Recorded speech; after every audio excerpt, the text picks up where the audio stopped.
Plutôt ça que je dénonce parce que j'estime que quand on est en 2025, moi j'ai déjà l'impression d'être dans le futur. Je sais pas s'il y a que ça, mais c'est quand même symboliquement, d'un point de vue de l'histoire de l'humanité, c'est quand même fou quoi d'être en 2025. Enfin bon, bref, je trouve que c'est il y a un côté fantastique et en même temps un côté effrayant parce que finalement l'évolution humaine et sociale, elle n'est pas au niveau des attentes ou des espérances qu'on pouvait avoir quand on était encore en 1999 par exemple. Donc du coup, et c'est ça qui me dérange, c'est-à-dire que le futur, c'est forcément pour s'élever, c'est pour monter le niveau. Et à tous les plans, que ce soit au niveau intellectuel, au niveau du cœur, au niveau émotionnel, au niveau matériel, certes, mais au niveau humain, en fait. Et on n'y est pas, et c'est ça qui est un peu désolant pour moi, qui rêvais du futur un peu autrement. Mais j'y crois encore.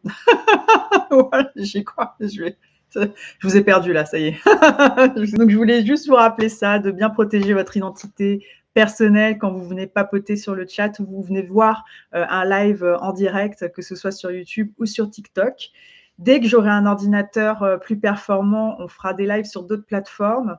Et voilà, et ce sera un peu différent. Je pense que je vais coupler à terme YouTube et LinkedIn pour faire vraiment des lives plus spécifiques sur les approfondissements des tutos, les approfondissements de notions clés que je transmets à travers le podcast et à travers mon site. Maintenant, vous allez voir.